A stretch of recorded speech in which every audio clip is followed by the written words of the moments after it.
These tremendous contradictions in our intellect, in our knowledge, in all the facts of our life face us on all sides. A reformer arises and wants to remedy the evils that are existing in a certain nation, and before they have been remedied, 1,000 other evils arise in another place.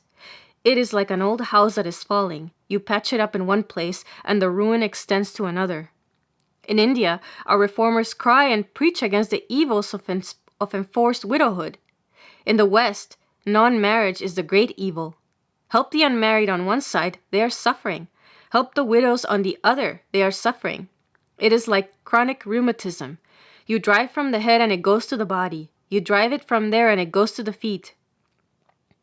Reformers arise and preach that learning, wealth, and culture should not be in the hands of a select few, and they do their best to make them accessible to all. These may bring more happiness to some, but perhaps as culture comes, physical happiness lessens. The knowledge of happiness brings the knowledge of unhappiness. Which way then shall we go? The least amount of material prosperity that we enjoy is causing the same amount of misery elsewhere. This is the law. The young perhaps do not see it clearly, but those who have lived long enough and those who have struggled enough will understand it. And this is Maya. These things are going on day and night, and to find a solution of this problem is impossible. Why should it be so? It is impossible to answer this because the question cannot be logically formulated. There is neither how nor why in fact. We only know that it is, and that we cannot help it.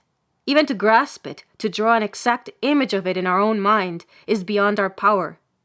How can we solve it then? Maya is a statement of the fact of this universe, of how it is going on. People generally get frightened when these things are told to them. But bold we must be!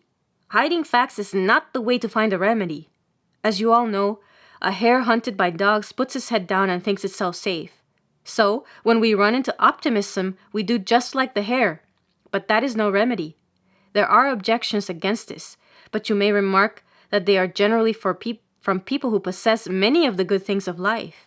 In this country, England, it is very difficult to become a pessimist. Everyone tells me how wonderfully the world is going on, how progressive, what he himself is, in his own world.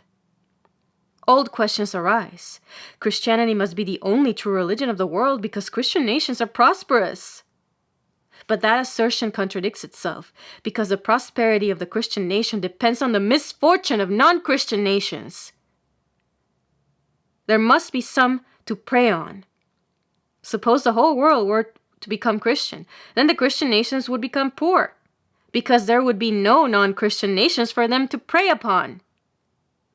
Thus the argument kills itself.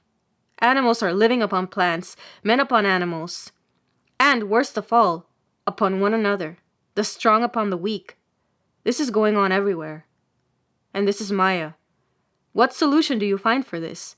We hear every day many explanations are told that in the long run all will be good. Taking it for granted that this is possible, why should there be this diabolical way of doing good? Why cannot good be done through good instead of through these diabolical methods?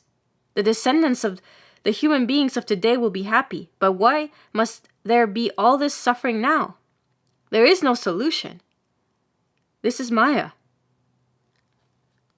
Again, we often hear that it is one of the features of evolution that it eliminates evil. And this evil being continually eliminated from the world, at last only good will remain. That is very nice to hear, and it panders to the vanity of those who have enough of this world's goods, who have not a hard struggle to face every day, and are not being crushed under the wheel of this so-called evolution. It is very good and comforting indeed to such fortunate ones. The common herd may suffer, but they do not care. Let them die. They are of no consequence. Very good, yet this argument is fallacious from beginning to end. It takes for granted in the first place that manifested good and evil in this world are two absolute realities.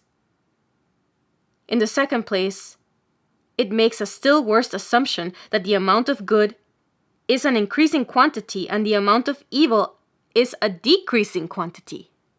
So, if evil is being eliminated in this way, but what they call evolution, there will come a time when all this evil will be eliminated and what remains will be all good. Very easy to say, but can it be proved that evil is a lessening quantity? Take, for instance, the man who lives in a forest, who does not know how to cultivate the mind, cannot read a book, has not heard of such a thing as writing. If he is severely wounded, he is soon all right again. While we dive, we get a scratch. Machines are making things cheap, making for progress and evolution, but millions are crushed, that one may become rich.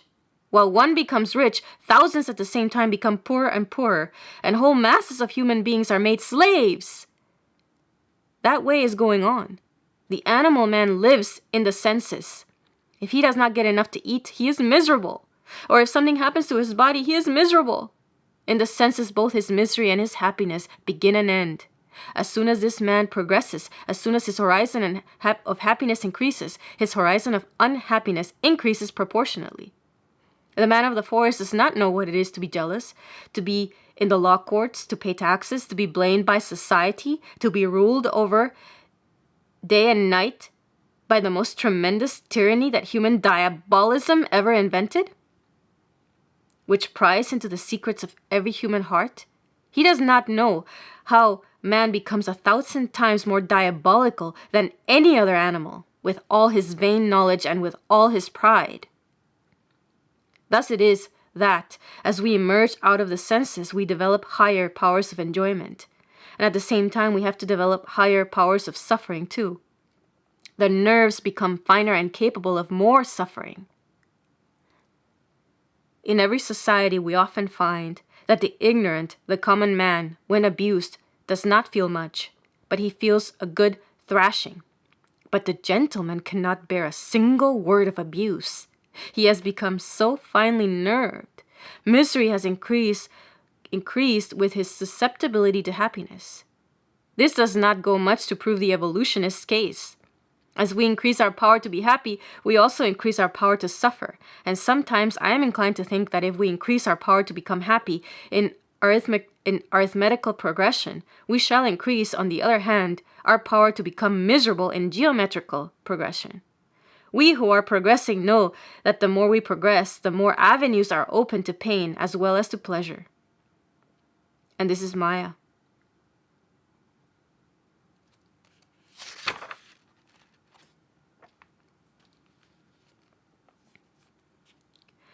Thus we find that Maya is not a theory for the explanation of the world. It is simply a statement of facts as they exist, that the very bias of our being is contradiction.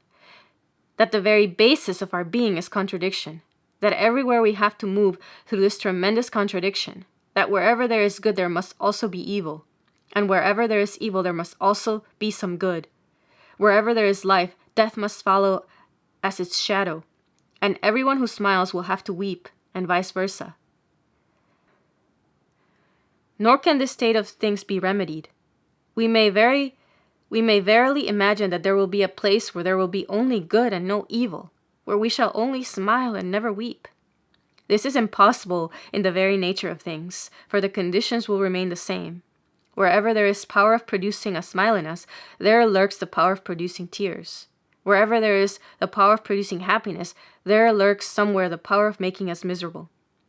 Thus, the Vedanta philosophy is neither optimistic nor pessimistic. It voices both these views and takes things as they are.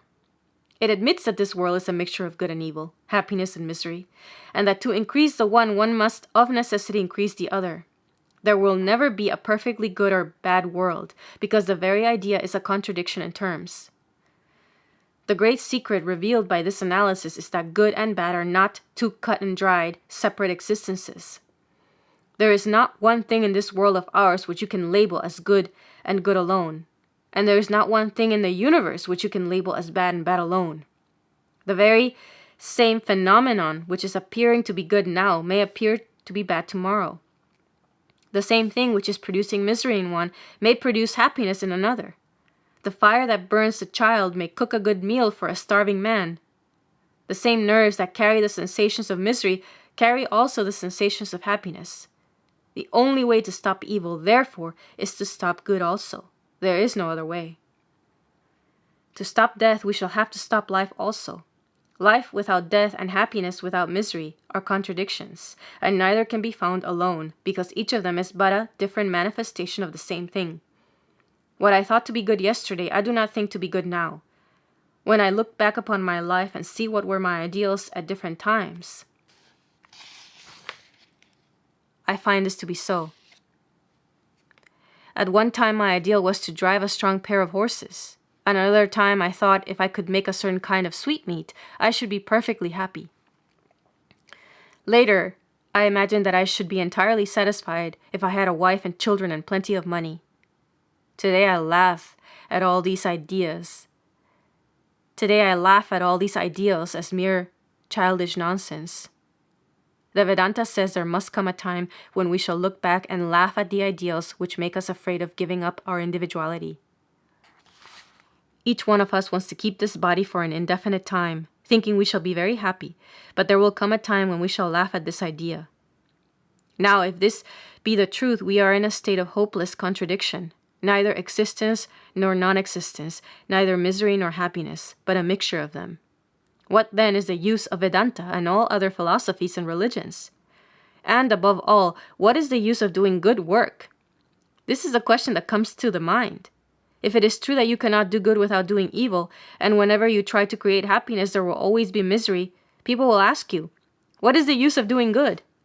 The answer is, in the first place, that we must work for lessening misery, for that is the only way to make ourselves happy.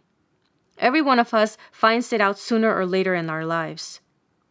The bright ones find it out a little earlier, and the dull ones a little later. The dull ones pay very dearly for the discovery, and the bright ones less dearly. In the second place, we must do our part, because that is the only way of getting out of this life of contradiction.